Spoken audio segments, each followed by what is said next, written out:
Hello students, welcome to class 8 science. The name of the chapter is materials in daily life. Now today's our topic is today I'll discuss the activities. First activity is testing materials for action of water on. That means आप इस activities में क्या करोगे, action water का किसी के ऊपर क्या इफेक्ट पड़ता है. डिफरेंट हम यहाँ पे क्या लेंगे, हम यहाँ पे डिफरेंट फैब्रिक्स लेंगे. जैसे हमने क्या करना है, हमने डिफरेंट लेना, जैसे कॉटन का ले लीजिए, सिल्क, वूल, रेयॉन, पॉलिथीन. ओके, अब डिफरेंट टाइप्स के आपने ये 5 टाइप्स के ले लिए.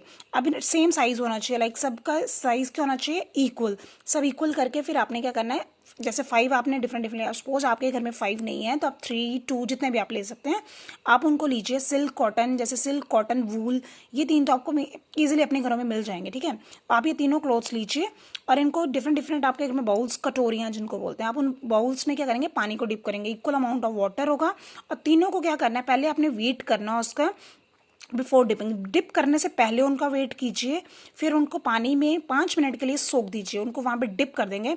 आप जब वो अच्छी तरह से एब्जॉर्ब कर लेंगे, फिर आप उन सबको बाहर निकालिए. जब उसकी ड्रिपिंग फिनिश्ड हो जाए, मतलब उसमें पानी टपकना बंद हो जाए, फिर आप उन तीनों का वेट कीजिए. फिर आप देखेंगे कि सबसे ज़्यादा किसका वेट है. जिसका वेट सबसे ज़्यादा होगा, इट मीन्स कि वो गुड एब्जॉर्बेंट है. ओके, तो आप को मैंने बोला कि ये सब आप करोगे, ये आप इजीली कर सकते हो. ओके, जब आप ये सब कुछ कर लोगे, आप एट लास्ट आप एंड में क्या देखोगे कि सबसे ज़्यादा किसने किया हुआ था. You may find cotton and wool gaining maximum in weight. सबसे ज़्यादा वेट किसका होगा, कॉटन एंड वूल का, in comparison to another one, silk, rayon के कंपैरिजन में.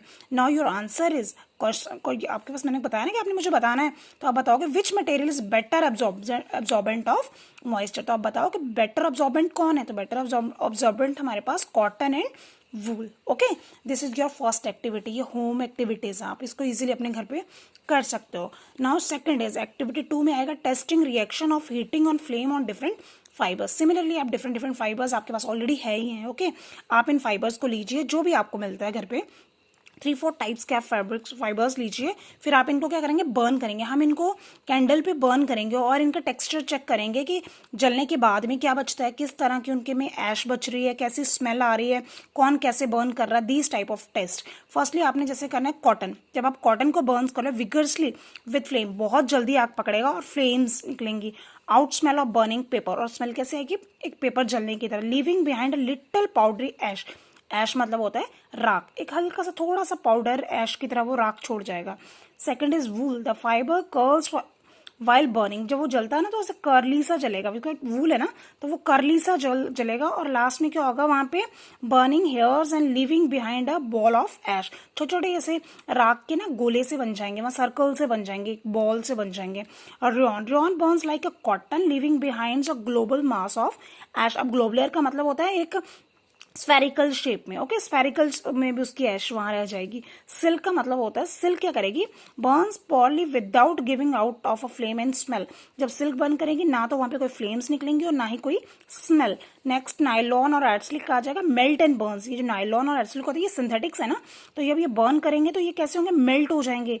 Difficult producing sooty flame, leaving behind a blood body mass, गंदी सी smell आ जाएगी. Once in catches fire it burns completely in no time. मतलब जलने में कुछ भी टाइम नहीं लेता, बहुत जल्दी क्या करता है, बर्न करता है. प्रिकॉशंस में देखो, जैसे हाउस वाइफ्स होती हैं, must not to be work in kitchen to fireplaces wearing synthetic clothes on their bodies. कभी भी आपने लिटिल क्लासेस में भी पढ़ा होगा, स्मॉल क्लासेस में भी हमने पढ़ा होता है कि सिंथेटिक के क्लोथ्स पहन के हम किचन में काम नहीं करते हैं. बिकॉज क्योंकि ये बहुत जल्दी मेल्ट होना स्टार्ट कर देते हैं.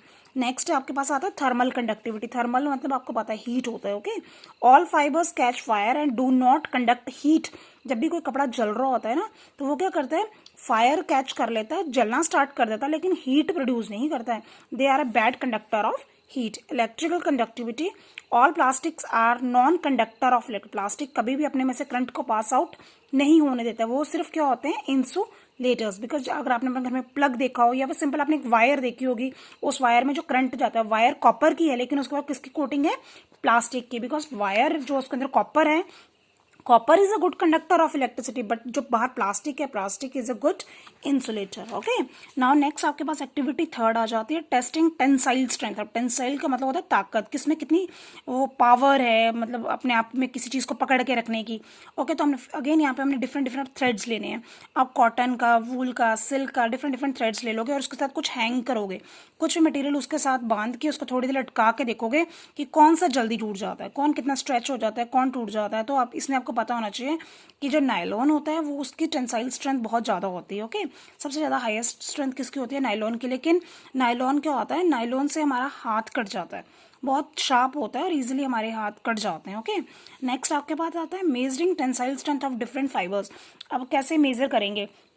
जैसे उसने कहा कि आप डिफरेंट डिफरेंट थ्रेड्स ले लीजिए, उसके साथ अपने जो घर में पैन होता है ना, फ्राई पैन, उस फ्राई पैन को बांध के हैंग कर दीजिए, फिर उसमें वेट इंक्रीज करते जाइए, तो देखिए कौन सा पहले ब्रेक कर जाता है। तो नेचुरली ये सब टूट जाएंगे। सिर्फ एक नायलॉन है जिसकी टेंसाइल स्ट्रेंथ आपके पास ज़्यादा है, वो एक स्ट्रॉन्गेस्ट फाइबर है।